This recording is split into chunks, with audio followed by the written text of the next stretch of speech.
খাজা উসমান হারুনি একদিন দেখে খাজা মঈনুদ্দিনের দিকে তাকায়া, হাই হাই, আমার মঈনুদ্দিন অল্প বয়সে, বাচ্চা বয়স, অল্প বয়সে বেলায়েত স্তরে পৌঁছে গেছে। একদিন তার বেলায়েতের ক্ষমতা পরীক্ষা করার জন্য আপনারা যার পক্ষে বসে আছেন দেখেন আপনাদের লাভ কি। এতো এসে গেলেন, খাজা মঈনুদ্দিনকে বললেন, মঈনুদ্দিন, ওই যে আগুন পূজারীরা আগুনের পূজা করে, ওখান থেকে আমার জন্য একটু আগুন নিয়ে আসো। মঈনুদ্দিন আগুন আনতে গিয়ে বলতেছেন, আপনারা আগুনের পূজা করেন? হ্যাঁ, আমার পিসাব কিবলা বলছে একটু আগুন দিতে দেবেন। সকলে কয়, দেখো আমরা আগুনের পূজা করি, আগুন তো দেওয়া যাবে না। আচ্ছা, আপনারা আগুনের পূজা করেন কেন? বাচ্চা ছেলে প্রশ্ন করতেছেন, আগুনের পূজা করেন কেন? আচ্ছা, আপনারা যে আগুনের পূজা করেন, একজন আগুনের ভিতরে জানতো, দেখি জানতো?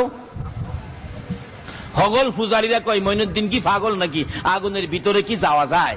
কইতে, আপনারা পূজা করেন, যাইতে পারবেন না। আমি মঈনুদ্দিন আগুনের পূজা করি না, আমি একটু আগুনের ভিতরে যাই। হগল আগুন পূজারীরা কয়, বাবা যাইও না, পুরে ছাই ছাই হয়ে যাইবা। খাজা মঈনুদ্দিন কয়, দেখি আগুনের ক্ষমতা আছে কিনা আমারে পুরাইবার, আমি একটু ভিতরে যাই। খাজা মঈনুদ্দিন আস্তে আস্তে আগুনের ভিতরে ঢুকছে, ভিতরে গিয়া দাঁড়ায় রইছে। তার জীবনী লেখে, প্রথমত পাওয়ের জুতাটা আগুনে দিছে, পাওয়ের জুতা, দেখি আমার জুতাটা নি ফুরাইতে পারে। দেখে জুতা আগুনের ভিতরে দিলে জুতার আবার বাহির করে দেহে জুতারে রং দিয়া দিছে। এই পূজারীরা, কিসের পূজা করস? একজন যাস না ভিতরে? কয় সম্ভব না। কয়তে আমি যাই। মঈনুদ্দিন ভিতরে গিয়ে দাঁড়ায় রইছে। অথচ নমরুদ যখন আগুন করে ইব্রাহিম খলিলকে আগুনে দিয়েছিলেন, আমার আল্লাহ নোটিশ করেছে আগুনকে, এই আগুন ঠান্ডা শান্তিদায়ক হয়ে যাও, আমার ইব্রাহিম তোমার মধ্যে, যাতে ইব্রাহিমের কোনো ক্ষতি না হয়। অথচ আমরা আখিরি নবীর উম্মত, খাজা মঈনুদ্দিন আমানত খোলো ফিসিলমি কাফার মধ্যে ঢুকার কারণে আগুনে ঢুকার সাথে সাথে বিনা নোটিশে আগুন ঠান্ডা ফুল বাগান হয়ে গেছে। অনেকক্ষণ দাঁড়িয়ে আছে খাজা মঈনুদ্দিন, যার পক্ষে আপনারা বসে আছেন, দাঁড়িয়ে আছেন। এই পক্ষটা গেলে কি লাভ? তারপরে সামনে বাড়ছি, এবার দাঁড়িয়ে আছে। কিছুক্ষণ পর আগুন দেখে তার গায়ে ধরে না। আগুন কয়, ধরতাম তো, যে নবীর উম্মত হয়ে আইসো, এই নবীর উম্মতের আমি আগুনের ধরার সাহস? দুনিয়ার আগুন কেন, জাহান্নামের আগুন পর্যন্ত ধরার সাহস? বাস্তবে আসুন, এই নবীর পক্ষে গিয়েছিলেন, আপনারা তো নবীর পক্ষে দাঁড়িয়ে আছেন, বসে আছেন। এই নবীর পক্ষে গিয়েছিলেন, একটা মাছ সমুদ্র থেকে একজন নবীর আদরের উম্মত একটা মাছ ধরে আনলেন। মাছটা খুব সুন্দর, ফাজাইলে দুরুদের মধ্যে লেখে, মাছটা ধরে আনার পর মাছটাকে বিবিকে দিলেন, মাছটা কাইটা ভালো করে ভাজি করো, এই মাছটা আমি খাবো। বিবি মাছ খুব ভালো করে কাটলেন, কাইটা পানি দিয়ে ধুইতেছেন, কিন্তু এত কাটার পরেও মাছটা পানিতে মরে নাই, জীবিত। ভালো করে লবণ টবণ দিয়ে ভালো করে ধুইলেন, কিন্তু ধোয়ার পরেও মাছ মরে নাই, মাছ খালি নড়ে। অবশেষে তেল দিয়ে মাছকে ভাজি করতে চাইলেন, মাছ ভাজি করবেন, কিন্তু এত গরম তেলের মধ্যে মাছ মরে না, ভাজিও হয় না, খালি নড়ে। বিবি আবার বেশি করে তেল দিয়ে, এবারে তিনবার করে তেল ভালো করে দিয়ে আগুনের মতো গরম করে মাছ ছেড়ে দিলেন, কিন্তু মাছ বেশি তেল দিলে আরো শান্তি লাগে, মাছ পানির মতো তেলের ভিতরে ঘুরে। বিবি বলেন, আশ্চর্য, এটা কি মাছ মেরে আনলেন? মাছ তো মারতেই পারি না, ভাজি করব কিভাবে? এবার ওই লোকটা বলতেছেন, দাও তো, এটা নবীজির কাছে নিয়ে যায়। ইয়া রাসূলুল্লাহ, এই মাছটা ধরে আনলাম, মারলাম, কাটলো, ভাজি করলো, কিন্তু মাছ তো ভাজি হয় না, মরে না, জীবিত, বুঝতেছি না। এত গরম আগুনের তেলের মধ্যে দিল, কিন্তু মাছ তো ভাজি হয় না। এমনি সময় জিবরাইল এসে বলেন, ইয়া রাসূলুল্লাহ, এই মাছটা যখন এই লোকটা মারছিল, ওই মাছ তখন আপনি নবীর উপর দুরূদ শরীফ পড়তেছিল। হুজুর জানিয়ে দেন, আপনার পক্ষে থাকার কারণে, আপনি নবীর ভালোবাসায় দুরূদ পড়ার কারণে গো নবী, এই মাছটাকে আইনা কাটলেন, কাটার পরও মরে না, লবণ দিয়ে ধুইলেন, তারপরও মরে না, তেলে ভাজি করলেন, তারপরে মরে না। এই দুনিয়ার আগুন দিয়ে লাল লাল করে তেল ওই মাছ ছেড়ে দিয়েছে, মাছ মরে না, আগুন তার গায়ে ধরে না। নবী গো, আপনি জানিয়ে দেন, আপনি নবীর পক্ষে যারা থাকবে, আপনি নবীর উপর দুরূদ ও সালাম যারা পাঠ করবে গো নবী, এই দেশের আগুন কেন, জাহান্নামের আগুন পর্যন্ত ধরবে না। সেই নবীর পক্ষে ছিলেন খাজা মঈনুদ্দিন। আল্লাহু আকবার বলুন। খাজা মঈনুদ্দিন চিশতি রহমাতুল্লাহ আলাইহি সেই নবীর পক্ষের মেহমান ছিলেন। আগুনের ভিতরে ঢুকে আছেন, কিন্তু আগুন খাজা মঈনুদ্দিনের গায়ে লাগে না। মঈনুদ্দিন বলেন, আমার গায়ে তো আগুন ধরে না, দেখি তো আমি মঈনুদ্দিনের পক্ষে যদি কেউ আসে। আপনারা কি মঈনুদ্দিনের পক্ষে থাকতে রাজি আছেন? এখন মঈনুদ্দিন প্রমাণ করতেছেন, আমি মঈনুদ্দিনের পক্ষে যদি কেউ আসে তাকে আগুনে ধরে কিনা। এক হিন্দু ভদ্রলোক, আগুন পূজারী হিন্দু ভদ্রলোকের একটা বাচ্চা কুলে নিয়ে দেখতেছিল ঘটনাটা। খাজা মঈনুদ্দিন আবার বাহির হইয়া ওই হিন্দু ভদ্রলোকের কুল থেকে বাচ্চাটা টান দিয়ে আইনা নিজের কুলে নিয়া ওই আগুন পূজারী হিন্দু ভাইয়ের বাচ্চা সহ আবার আগুনের ভিতরে ঢুকলেন। হগল আগুন পূজারীরা কয়, আরে মরছে মরছে, খাজা মঈনুদ্দিন মরতো, আমাদের বাবুর ফুলাটা কেন নিল? হাই হাই, এই বাচ্চাটাকে কেন নিয়ে মারলো? অনেকক্ষণ পরে খাজা মঈনুদ্দিন বলতেছে, আল্লাহ আমারও তো আগুনে ধরে না, আমার পক্ষে যদি কেউ থাকে তাকে ধরে কিনা প্রমাণ করলাম। দেখে তার গায়েও, এই হিন্দু বাচ্চাদের গায়েও আগুনে ধরতে পারে না। বেরিয়ে আসলেন, সবাই পরীক্ষা করতেছে, দেখি আমাদের বাবুর পোলায়ের নিয়ে আবার আগুনে জ্বালাইছে। চেকচুক করে দেখে একটা পশম পর্যন্ত আগুনে পোড়াইতে পারে না। এই অবস্থা দেখে তার জীবনী লেখে, ওখানে 850 হিন্দু আগুন পূজারী ছিলেন। এই অবস্থা দেখে 850 আগুন পূজারী খাজা বাবার হাত ধরে কালিমা পড়ে মুসলমান হয়ে গেলেন।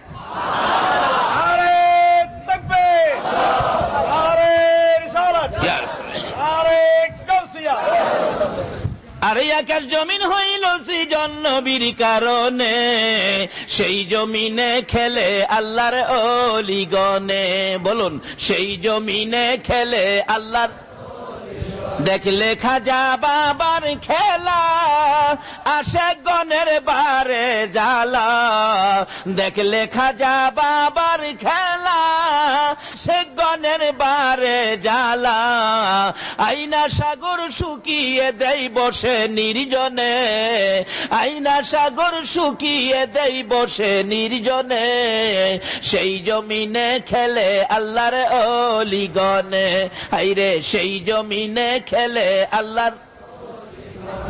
এবার আসছে খাজা মঈনুদ্দিন, 850 প্রথম ধাপে 850 হিন্দুকে কালিমা পড়ে মুসলমান বানিয়ে পিসাব কেবলার সামনে, হুজুর আমার দেরি হয়ে গেছে, আগুন কই? হুজুর আগুন আনছি না। কি করছো হুজুর? এই ঘটনা।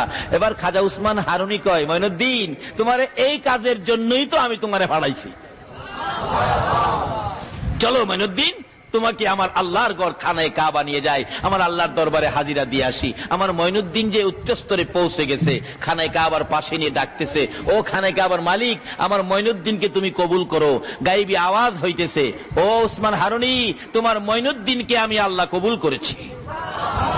এবার খাজা উসমান হারুনি বলেন, মঈনুদ্দিন রে চল সোনার মদিনায় যায়। আরে মঈনুদ্দিন চল রে, আমি আমার নবীর দরবারে তোকে হাজিরা দিয়ে আসি, নবীর দরবারে তোরে পৌঁছে দিয়ে আসি। মঈনুদ্দিনকে নিয়ে চলে গেলেন সোনার মদিনায়। রওজা পাকের পাশে দাঁড়ায় ডাকতেছে, আল্লাহর বন্ধু গো, আমার আল্লাহ আমার মঈনুদ্দিনকে কবুল করেছে, আপনি নবী আমার মঈনুদ্দিনকে কবুল করুন। সঙ্গে সঙ্গে রওজা পাকের ভিতর থেকে আওয়াজ আসতেছে, বলুন আমার নবী রওজার ভিতরে আছে কিনা? রওজার ভিতর থেকে আওয়াজ আসতেছে, খাজা উসমান হারুনি, তোমার মঈনুদ্দিনকে আমার আল্লাহ কবুল করার আগে আগে আমি নবীর কাছে আমার আল্লাহ পরামর্শ করে গেছে। তোমার মঈনুদ্দিন কবুল করার আগে আমারও জিগাইছে আমার আল্লাহ, আমার সাথেও পরামর্শ হয়েছে। তোমার মঈনুদ্দিন কোথায় আছে? আমার সঙ্গে। লম্বা ঘটনা সংক্ষেপ করে দিলাম। এশারের নামাজ শেষ হয়ে গেলে ঘোষণা দিচ্ছে খাদেম, আমার নবী রওজার ভিতর থেকে খাদেমকে বলে দিলেন, আজকে কোন মঈনুদ্দিনের কথা শোনার জন্য আপনারা বসে আছেন? ডাকতেছে খাদেমকে, নবী এশারের নামাজের পর মঈনুদ্দিনকে থাকতে বলো। মসজিদে নববীতে এশারের নামাজের পর কোনো মানুষ থাকতে দেয় না, মসজিদে কোনো মানুষ ঘুমাইতে দেয় না, মসজিদে নববীর সকল দরজাগুলো বন্ধ করে দেওয়া হয়। কিন্তু নবীজি খাদেমকে দিয়ে ডাকতেছেন, মঈনুদ্দিনকে থাকতে বলেন। খাদেম ডাকতেছে, মঈনুদ্দিনকে থাকেন। হাজার হাজার মানুষের সামনে মঈনুদ্দিন উল্লেখ করলে খাদেম বলতেছেন, মঈনুদ্দিনকে থাকো। অনেক মঈনুদ্দিন দাঁড়াইলেন। হাই হাই, কোন মঈনুদ্দিনের কথা বললো নবী গো? কোন মঈনুদ্দিন? নবীজির রওজার থেকে বললেন, খাজা মঈনুদ্দিন চিশতি। ডাকলেন মঈনুদ্দিন চিশতিকে, বললেন আমি, আপনি থাকেন, সব যান। রওজার পাশে বসে আছে মসজিদের দরজা সব বন্ধ হয়ে গেছে। খাজা মঈনুদ্দিন বলেন, আমি নবীজির রওজার পাশে বসা গো। রাত্র যখন গভীর হলো, আমার নবী রওজা পাকের মাঝখান দিয়ে একটা উদিত সূর্যের মতো এমন সুন্দর চেহারায় আমার নবী রওজার ভিতর থেকে বেরিয়ে গেলেন। আল্লাহু আকবার বলুন। খাজা মঈনুদ্দিন বলেন, আমি বেহুশ হয়ে গেলাম, কি দেখলাম কি দেখলাম কি না। আমার নবী মাথায় হাত বুলায় বলতেছে, মঈনুদ্দিন রে, বেহুশ হইলে হবে না, আমি তোমাকে ইসলামের প্রচারের জন্য আমি হিন্দুস্তানে পাঠাবো। নবী হিন্দুস্তানে কার পক্ষ থেকে আসলেন? তাই তাকে আতায়ে রাসূল বলা হয়। আজকে সেই খাজা বাবার স্মরণে কারাহান বিলে উল্লেখ করেছেন, এই খাজার স্মরণ আমার নবীর মদিনায় যাইয়া লাগবে। আল্লাহু আকবার বলুন। খাজা বাবা ডাকতেছেন, নবী গো, আমি তো হিন্দুস্তানের রাস্তা চিনি না। আমার নবী দেখাইয়া দিলেন, এইভাবে এইভাবে যাইবা, ম্যাপ করে দিলেন। খাজা বাবা বলেন, আমার নবী ম্যাপ করে দেওয়ার সঙ্গে সঙ্গে দেখি আমি মদিনা থেকে একেবারে হিন্দুস্তান পর্যন্ত সব দেখা যায়। আইসা পৌঁছে গেলেন হিন্দুস্তানের জমিনে। লম্বা ঘটনা সংক্ষেপ করে দিলাম, শেষ পর্যায়ে রাত্র শেষ। খাজা মঈনুদ্দিন চিশতি রহমাতুল্লাহ আলাইহি এসে গেলেন হিন্দুস্তানের জমিনে। এসে পিত্তিরায়ের বাড়ির কাছাকাছি, রাজা পিত্তিরায়ের বাড়ির কাছাকাছি এসে উনি আস্তানা গাড়লেন। পিত্তিরাই কয়, ওই এক মুসলমান ফকির নাকি আসছে, আমার এখানে বসতে চায়, যেখানে আমি ঘোড়াগুলি বাঁধি, আমার ঘোড়ার জায়গার মধ্যে সে বসতে চায়, তাকে এখান থেকে তাড়িয়ে দাও। অনেক লোকজন আসলেন পিত্তিরায়ের পক্ষ থেকে, এই মঈনুদ্দিন এখান থেকে সরে যান। মঈনুদ্দিন বলেন, বাবা রাগারাগি করো কেন? আমি তো রাগারাগি করি নাই। আচ্ছা বসেন, আপনারা বসেন। যারা আইছিল মঈনুদ্দিনকে তাড়াইয়া দিত, মঈনুদ্দিন তাদেরকে বসাইলেন। একটু পরে কো, আপনারা জানগা। যারা বসাইছিল যাইবাগার কইছে, তারা তো খালি উঠতে চায়, কিন্তু ফাঁসা মাটির সাথে লাইগা গেছে, খালি টানে। হাই হাই, এটা কি ওলিদের কেরামত? ওলিদের এইরকম আল্লাহর ওলিরা সমস্ত পৃথিবী জুড়ে কেরামত দিয়ে ইসলাম প্রচার করেছে। বোমাবাজি করে নয়, সন্ত্রাসী করে নয়, মেশিন গান দিয়ে নয়, শুধুমাত্র কেরামত দিয়ে ভারতের জমিনে খাজা মঈনুদ্দিন 92 লক্ষ হিন্দুকে মুসলমান করেছে। আজকে যাইয়া দেখেন, সেই বিশ্বাসের উপর খাজা মঈনুদ্দিন চিশতি রহমাতুল্লাহর মাজার প্রাঙ্গণে উরুস মুবারক উপলক্ষে মুসলমান যদি হয় 50,000, হিন্দু হয় 75,000। হিন্দুরা পর্যন্ত খাজা বাবাকে এত মানে, কিন্তু মানে না শুধু মুসলমানের সন্তান। বলুন, আল্লাহর ওলিরা কি কোনোদিন কারো ক্ষতি করেছে?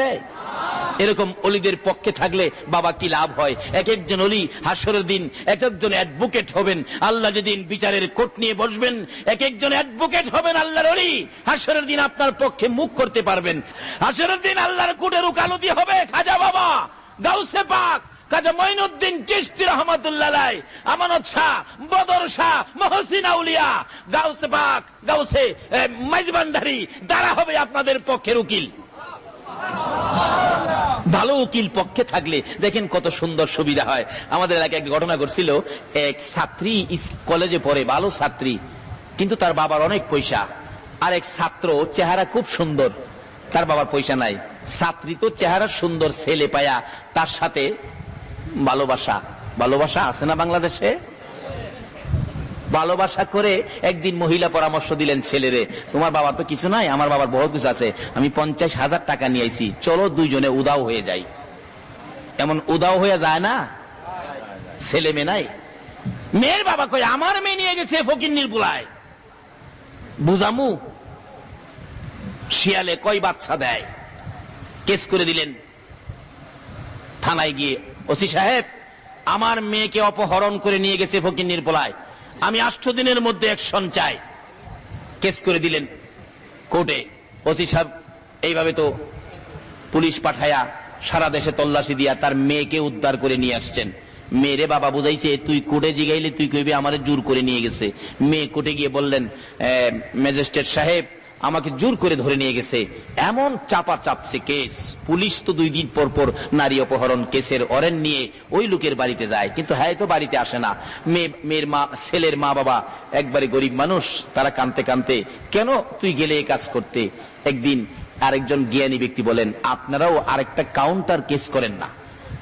মেয়ের বাবা, ছেলের বাবা গেছে উকিলের কাছে, উকিল সাহেব আমার ছেলেটা এই বিপদ আছে, আপনি কি পারবেন আমার ছেলেরে বাঁচাইতে?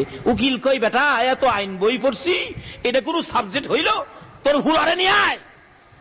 রাত্রে একদিন উকিলের কাছে নিয়ে আইছে।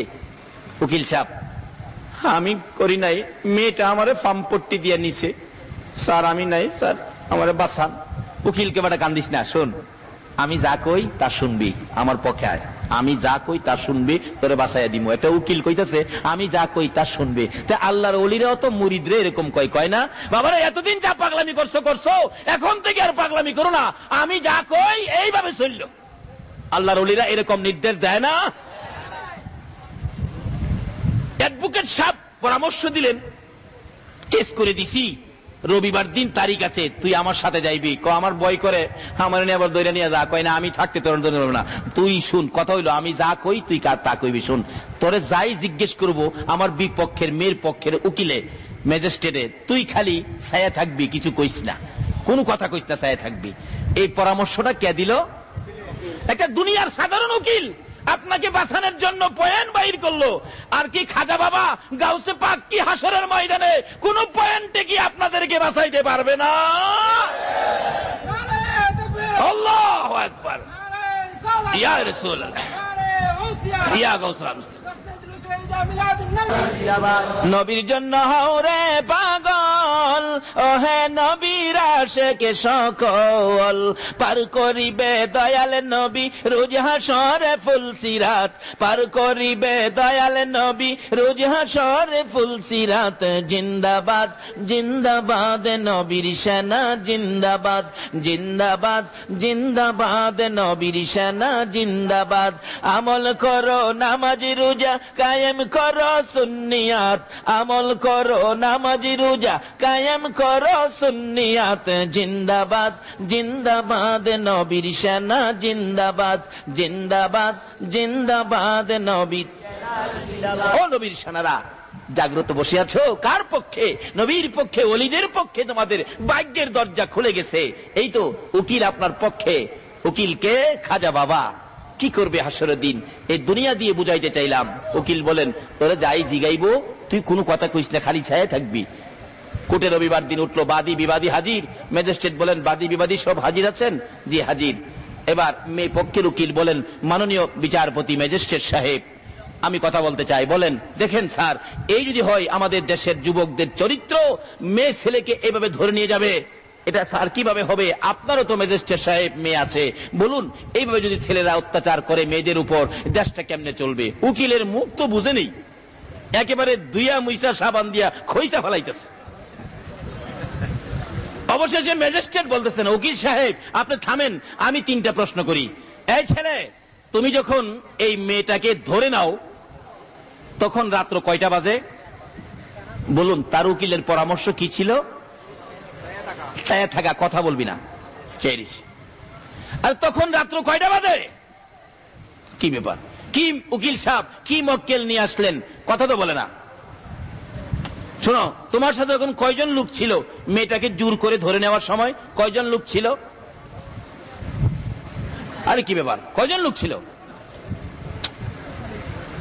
তুমি যখন মেয়েটাকে ধরে নিয়ে যাও তখন কি কেউ দেখছিল? 3 নাম্বার প্রশ্ন। হ্যাঁ, ম্যাজিস্ট্রেট জিজ্ঞাসা, ছেলে কেউ কি দেখছিল?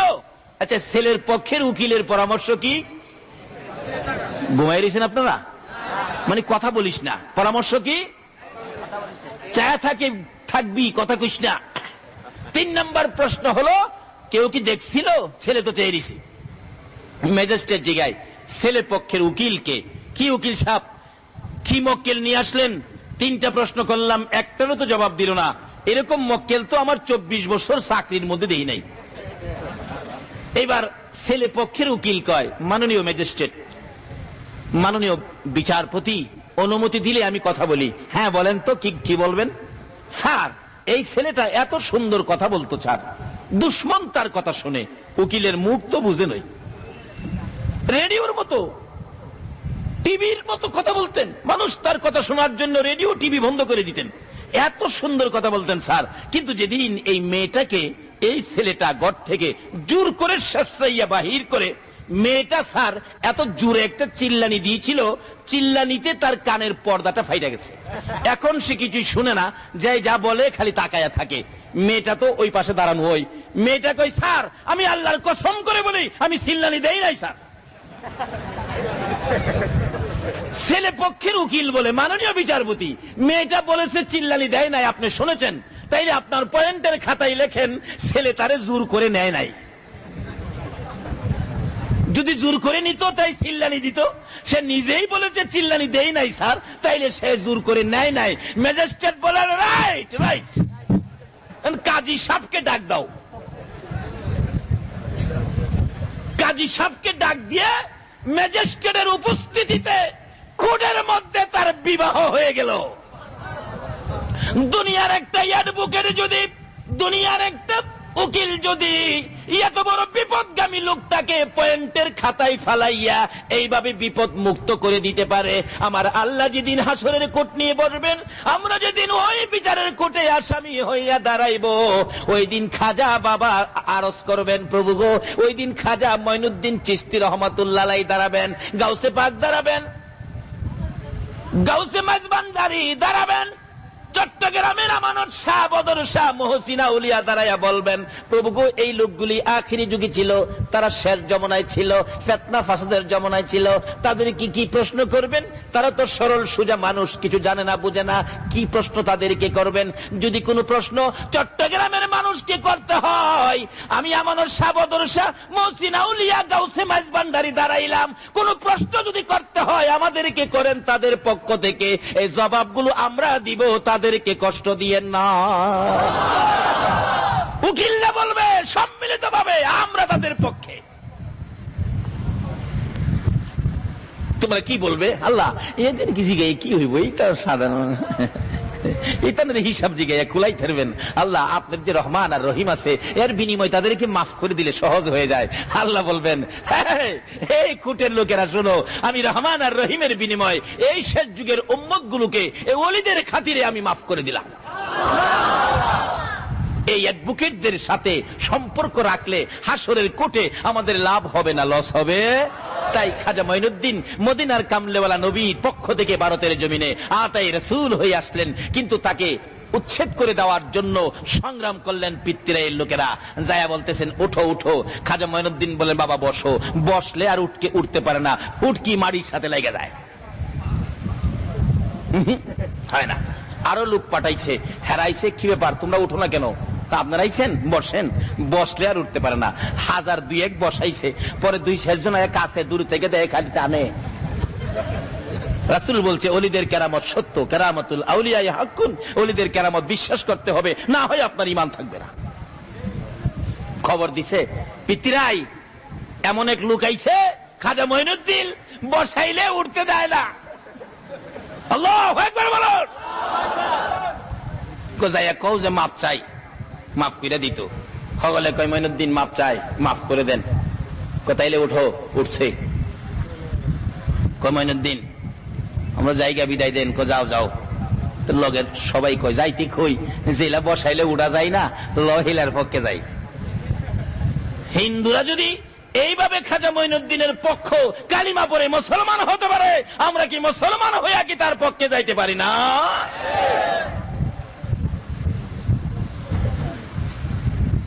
মুসলমান হয়ে গেলেন। পিতৃরাইকে সর্বনাশ, এখন কি করি?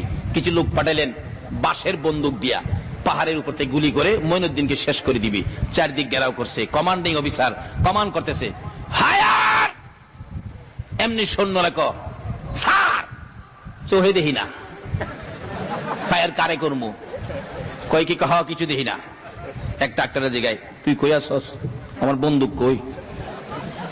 কই মঈনুদ্দিনের কাছে মাপ চা। মঈনুদ্দিন মাফ করে দাও। চোখ খুলছে। পিতৃরাই কয়, ফায়ার কইবার আগে মাইরা দিবি। কমান্ডিং অফিসার বলতেছে, ফায়ার কোয়েন না, আগে অন্ধ।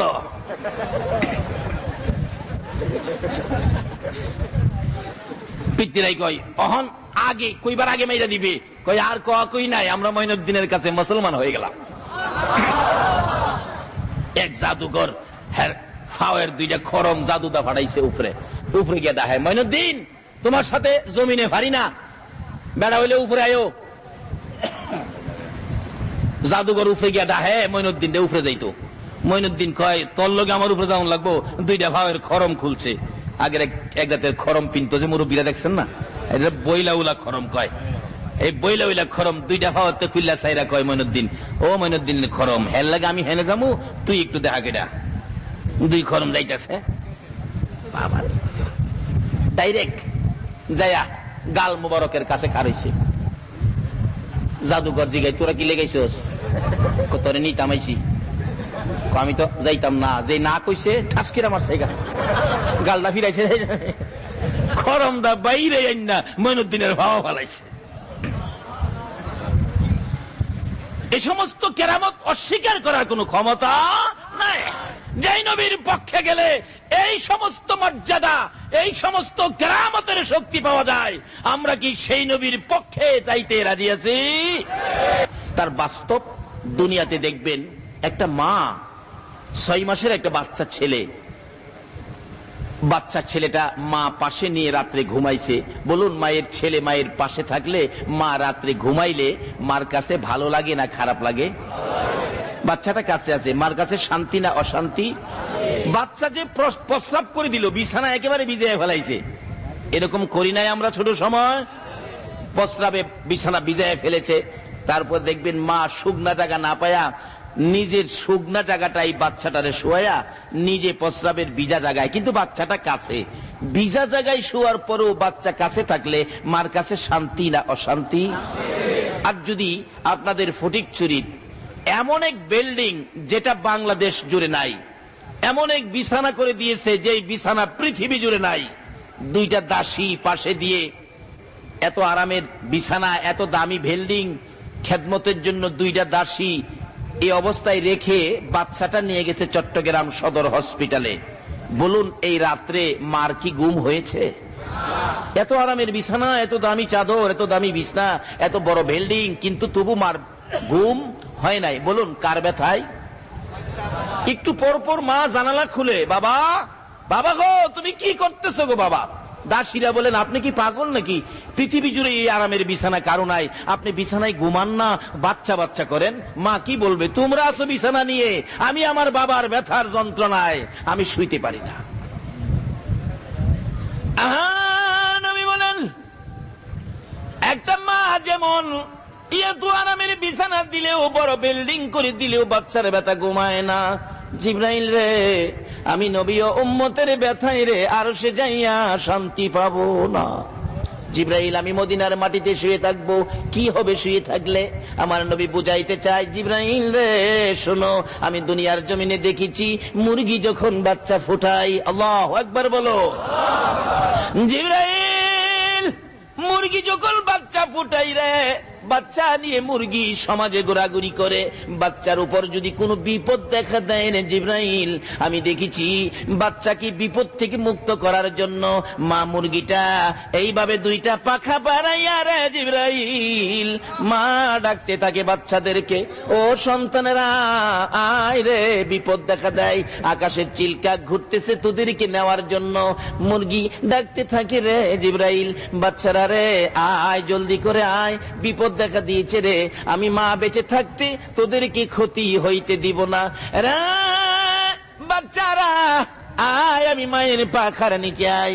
আমার নবী বলেন, জিবরাইল রে আমি দেখেছি মায়ের ডাকে বাচ্চাগুলো দৌড়াইয়া পাখার ভিতরে যখন ঢুকে যায়, মা মুরগিটা পাখাটা জমাইয়া বাচ্চাগুলো বুকে লইয়া বড় শান্তিতে মাটিতে বসে থাকে।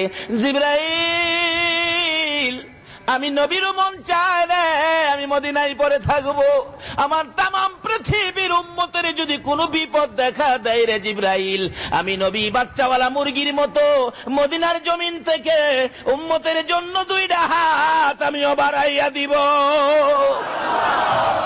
আমি আমার তামাম পৃথিবীর উম্মত গুলো হাতের মধ্যে লইয়া রে আমার মন চায় মদিনার মাটিতে সুখে শান্তিতে পড়ে থাকবো।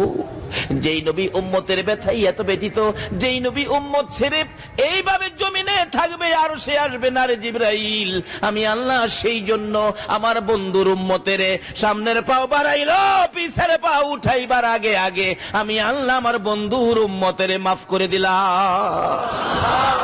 যেই নবীর উপর আমার আল্লাহ নিজে 24 ঘন্টা দুরূদ ও সালাম প্রেরণ করে, যেই নবীর উপর আল্লাহ নিজে দুরূদ ও সালাম প্রেরণ করে, আমরা সেই নবীর উপর একটু দুরূদ ও সালাম মন ভরে মদিনা পাঠাই। রাজি আছেন তো? ইয়া নবী সালাম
আস্তাগফিরুল্লাহ রব্বি মিন কুল্লি যামবিন ওয়া আতুবু ইলাইহি লা হাওলা ওয়ালা কুওয়াতা ইল্লা বিল্লাহিল আলিয়্যিল আযীম। বাবারা, এখানে মুরহুম নাম লেগে গেছে 4-5 ব্যক্তি।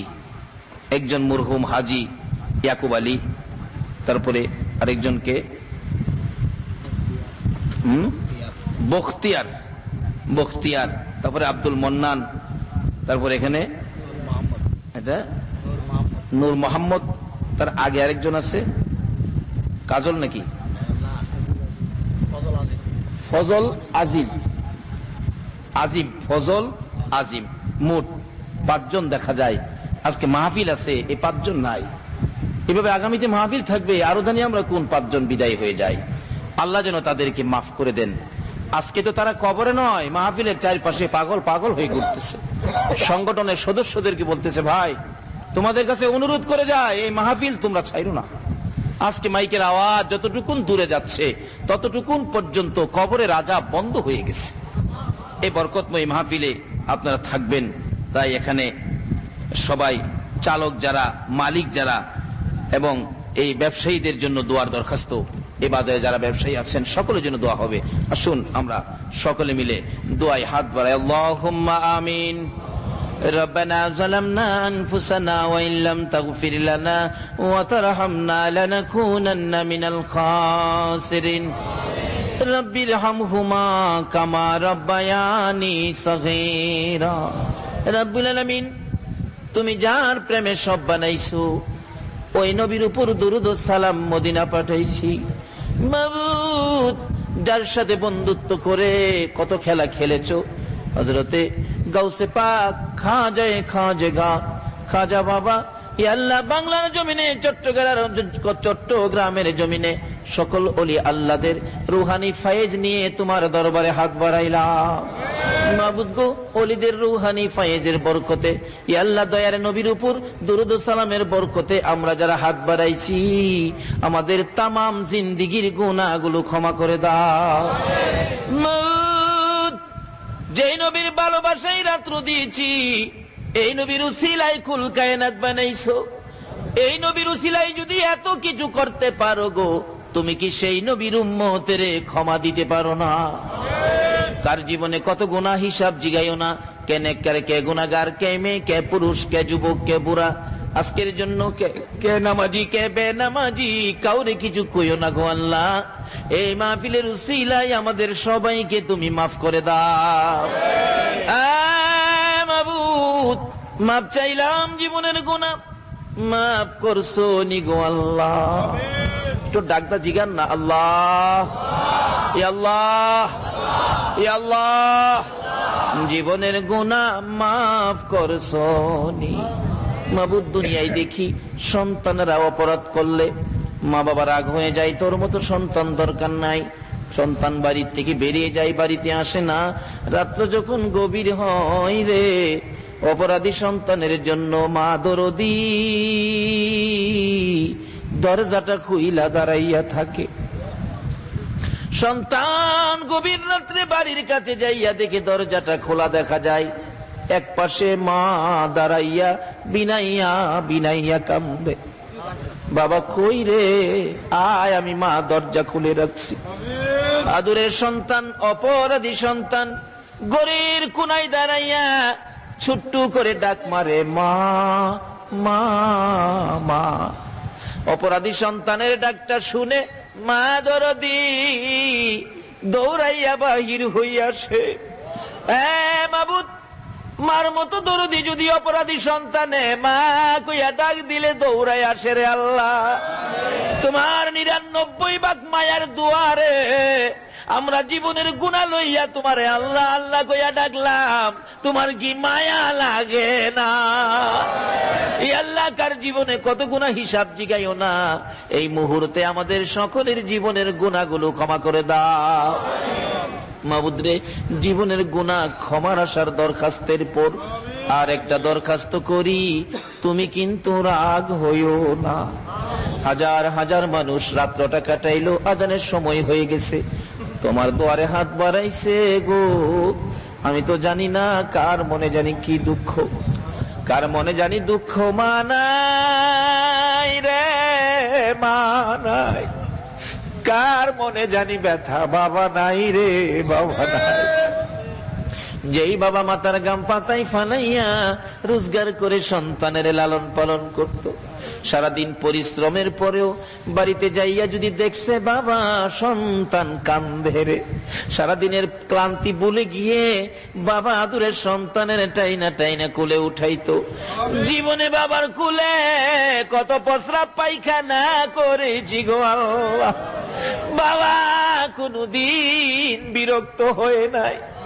ওই মা কই রে, যেই মা মেতরিনী হইয়া ছোটকালে আমাদের প্রস্রাব পায়খানা পরিষ্কার করছে গো আল্লাহ, ওই মা বাবা যার কবরে গো এই মুহূর্তে ওই সকল মা বাবার কবর জান্নাতের বাগান বানাইয়া দাও। মাবুদ রে, আমি নিজেও মায়ের অভাবী, আমি জানি না রে আমার মতো মায়ের অভাবী কে জানি হাত বাড়াইছে। মাবুদ, মায়ের অভাবীরা কি করে নিজে দেখেছি। একটা মায়ের পাগল ছেলে বিদেশ থাকে, মাসে মাসে চিঠি লেখে, মা তুমি কেমন আছো গো আমারে জানাইও, তোমার কথা মনে হইলে আর বিদেশ থাকতে মন চাই না গো মা। মা চিঠির উত্তর দেয়, বাবা পাগলামি করিস না, ভালো আছি। হঠাৎ করে মা অসুস্থ হয়ে গেছে, ডাক্তার বলেছে আপনি বাঁচবেন না 8 দিনের বেশি। মা হসপিটালের বারিন্দায় দাঁড়াইয়া কান্দে, মন্নান রে এই চিঠি আর কার কাছে লেগবি,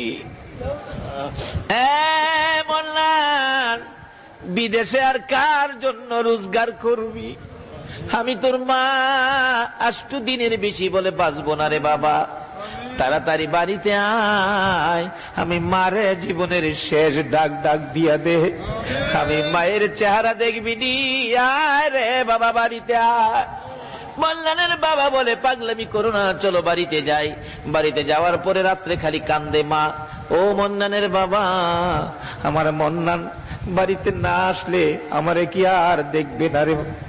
মন্নানের বাবা বলেন কি করব এখন, চিঠি লেখো, আমি যে অসুস্থ মরে যাব সে খবরটা দিও না, অসুস্থের খবর দিয়ে চিঠি লেখো। চিঠি লিখলেন, মন্নান আয় বাড়িতে আয়, তোর মা অসুস্থ রে, অবস্থা ভালো না, তাড়াতাড়ি বাড়িতে আয়। এই চিঠি পাঠাইয়া 2 দিন পর মা দরদি বিদায়ী হয়ে গেছে। মন্নান বিদেশের বাড়ির থেকে স্বপ্নে দেখে মা নাই, মা কবরে যাইতেছে আর ডাকতেছে, মন্নান রে আইলি না, আমি মারে দেখলি না, জীবনে তো মা কইয়া ডাকতে পারবি না। মন্নান মা মা কইয়া ঘুম থেকে উঠলে বন্ধুরা বলেন, কি হলো তোমার, স্বপ্নে দেখেছি মা নাই, আমি আর চাকরি করব না রে, এ রোজগার আমি কার জন্য করব। সকালবেলা তাড়াতাড়ি করে টেলিফোন করেছে, বড় ভাই আমি আগামীকালকে বাড়িতে আসতেছি, কেন আসবি বলবো না, আইসা বলবো। বড় ভাই বলেছে, বাবা গো মন্নান বলে বাড়িতে আসবি, বুঝিছি মায়ের খবর বুঝি মন্নানের কলিজায় লাগছে। বড় ভাই মাইক্রো ভাড়া করে পরের দিন এয়ারপোর্টে রওনা হয়েছে। বুড়া বাবা পিছে পিছে কাঁদবে, আব্দুর রহমান রে আমারে সঙ্গে করি লইয়া যা রে বাবা, আমার মন্নান যদি আইসা শুনে মা নাই রে, না জানি নিজের জীবন নিজে দিয়া দেয়। বুড়া বাবা সহ এয়ারপোর্টের গেটে দাঁড়িয়ে আছে। একটু পরে দেখা যায় মায়ের পাগল লইয়া বিমান উইরা উইরা আসতেছে। বুড়া বাবা কান্দে, মাবু আমার মন্নান রে আমি কি দিয়া বুঝাইব। বিমান থেকে বাহির হইয়া মালামাল সহ গেট পার হইয়া বড় ভাইকে দেখে দৌড়াই আসতেছে, ভাই ভাই ভাই রে আগে কো আমার মায়ের খবর কি। বড় ভাই শুধু কান্দে, কোনো কথাই কয় না, দৌড়াইয়া বাবার পায়ে পড়ে গেছে, বাবা বাবা গো আমার মা কই গো, আমার মায়ের খবর দাও। বুড়া বাবা কান্দে, ধৈর্যের সহিত বলতেছে, বাবা মন্নান রে আয় বাবা বাড়িতে যাই, বাড়িতে যায় দেখবি তোর মা কেমন আছে। বাড়িতে উঠে মাইক্রো টান দিলে বাড়িতে যাবে। একটু পরে মন্নান ডাকতেছে, বাবা গো, মা দুনিয়ায় নাই, স্বপ্নে দেখে আমি পাগল পাগল হয়ে চলে আসছি গো বাবা, কিছুই আনতে পারি নাই, শুধু মায়ের জন্য একটা স্বর্ণের চেন আনছি গো বাবা। বাবা গো, আর কারো জন্য কিছু কিনি নাই, আমি মায়ের জন্য 4টা কাপড় আনছি গো বাবা। বাবা কান্দে, মা এই কাপড় আমি কার হাতে বুঝাইব? বাবার কান্না দেখে মন্নান প্রশ্ন করে, বাবা এইভাবে কান্দ কেন? বাবারে চল বাড়িতে যাই, চল বাড়িতে যাই। বাড়ির কাছাকাছি মাইক্রো যাওয়ার পরে মন্নান বাড়ির দিকে তাকাইয়া দেখে বাড়ির গেটে শত শত মহিলারা কান্দে। মাইক্রোটা দেখে একজন মুরব্বী মহিলা ডাকে, হায় রে দেখা যা রে, মায়ের পাগল আইছে রে। মহিলাদের চোখের বালি জর্জর করে পড়তেছে। বাড়ির কাছাকাছি মাইক্রো গেলে মন্নান প্রশ্ন রাখে, বাবা গো, এই মহিলারা এইভাবে কান্দে কেন? এত মহিলা দেখা যায় গো বাবা, আমার মা কই গো, মারে দি দেখি না। পাশাপাশি গাড়িটা থামলে দরজাটা খুইলাম, কিছুক্ষণ ঘুরে ঘুরে দেখতেছে মা কই, মারে দি দেখা যায় না। একটা চিৎকার মারছে, মা, মা গো মা। এত মহিলারাই আমার দেখার জন্য দাঁড়াইলো, তুমি মা কই গো, তুমি কেন আইলা না? চাচি দৌড়াই এসে মন্নানের গলায় ধরে ডাকতেছে, মন্নান রে, আয় রে বাবা, আমি তোর মা লাগি, আমার মা কইয়া ডাকবি রে, আয় বাড়ির ভিতরে যাই। মন্নান বাড়ির ভিতরে যাইতেছি, মা যেই রুমে থাকতো ওই রুমের দরজায় যায় ডাকতেছে, মা, মা গো, তুমি কি অসুস্থ গো মা? কেন দরজা খোলো না গো মা? তোমার পাগল আইছে গো মা। কেউ দরজা খুলে না, আমি যাই ধাক্কা দিয়ে দরজাটা খুইলা দেখে মায়ের বিছানা দি খালি বিছানার মধ্যে পড়ে পড়ে কান্দে, আমার মা নাই রে, তোমরা দেখো না আসিয়া, এই বিছানা খালি করে মা গেল চলিয়া, তোমরা দেখা যাও রে। কত আদর করতো মায়ে কোলে কাখে লইয়া, আরে বাবা বলে ডাকতো মায়ে, দুই গালে চুমাইয়া, তোমরা দেখা যাও রে। পায়খানা করিতাম যেদিন বিছানাতে শুইয়া, পরিষ্কার করতো মায়ে, পরিষ্কার করতো মায়ে, মেতরিনি হইয়া, তোমরা দেখা যাও রে। মায়ের অভাবী, মায়ের দুঃখী কে জানি হাত বাড়াইছে রে আল্লাহ।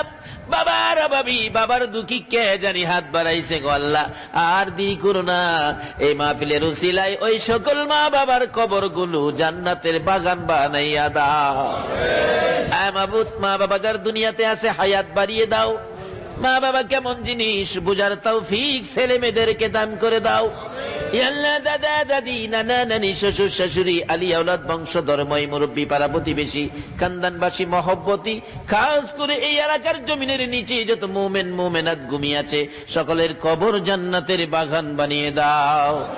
আল্লাহ, খাস করে এই ফটিকছড়ি চট্টগ্রামের কার মাইক্রো জিপ ওই সমিতির ভাইয়েরা যে মাহফিলের আয়োজন করেছে, এই মাহফিলের উসিলাই এই সংগঠনের ভাইদের বংশধর যারা কবরে মাফ করে দাও। ই আল্লাহ, খাস করে এই সংগঠনটুকুন তুমি কবুল করে লও গো আল্লাহ। এই সংগঠনের পক্ষ থেকে আয়োজিত মাহফিল তুমি কবুল করে লও গো আল্লাহ। এই সংগঠন থেকে 5 জনের নামের তালিকা দেওয়া হয়েছে, আজকে তারা দুনিয়ায় নাই, সাদা কাফন পরে অন্ধকার কবরে শুইয়াছে। এই মাহফিলের উসিলায় তাদের কবরগুলো জান্নাতের বাগান বানাইয়া দাও।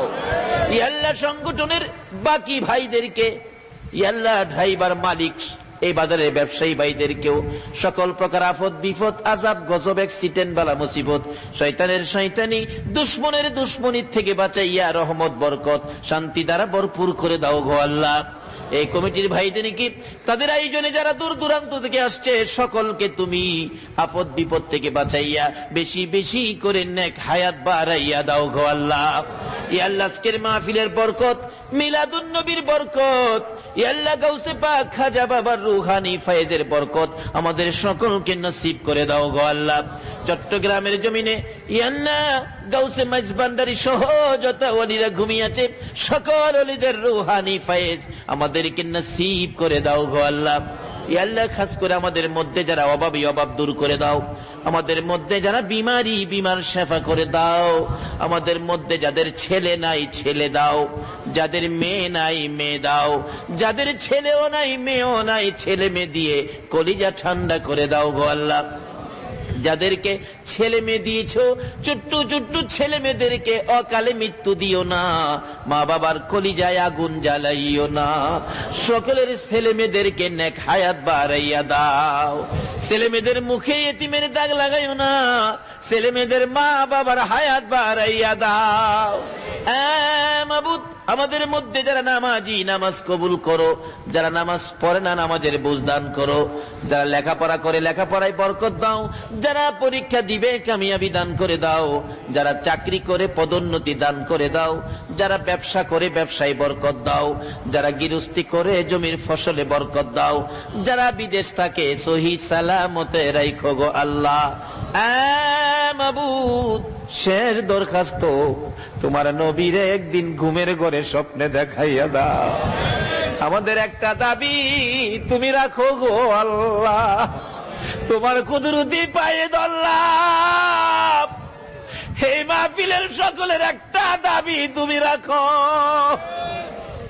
যেই নবী উম্মতি উম্মতি বলে 63 বছর কাঁদছে গো, এখনো রওজা পাকে শুইয়া কাঁদবে গো।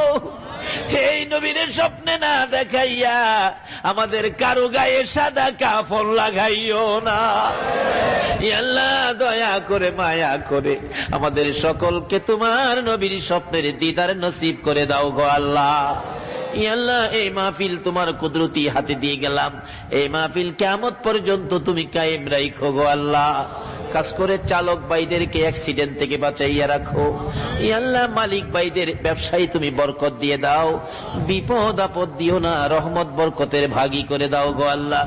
আল্লাহ দূর দূরান্ত থেকে যারা এই মাহফিলে কষ্ট করে আসছে, বহু দূর থেকে দেখেছি টেম্পু করে গাড়ি করে লোকেরা আসতেছে। আল্লাহ গো যেইভাবে রিক্সের উপর এই মাহফিলে আসছে গো, তাদের সকলকে কাল কিয়ামতে নবীর গুদারায় উঠাইয়া ফুলসিরাতের ফুল পার করে দিও গো আল্লাহ। আল্লাহ যারা যেখান থেকে আসছে আবার তাদেরকে সহি সালামতে জায়গায় জায়গায় পৌঁছাইয়া দিও গো আল্লাহ। যতগুলো দরখাস্ত করলাম মাহফিলের উসিলাই, দুরুদ ও সালামের উসিলাই, ওলিগণের রুহানি ফয়েজের উসিলাই সবগুলি তুমি কবুল আর মঞ্জুর করো গো আল্লাহ। ওয়া সাল্লাল্লাহু তাআলা আলা খায়রি খালকিহি মুহাম্মাদিন ওয়া আলা আলিহি ওয়া আসহাবিহি আজমাইন বিহাক্কি লা ইলাহা ইল্লাল্লাহু মুহাম্মাদুর রাসূল।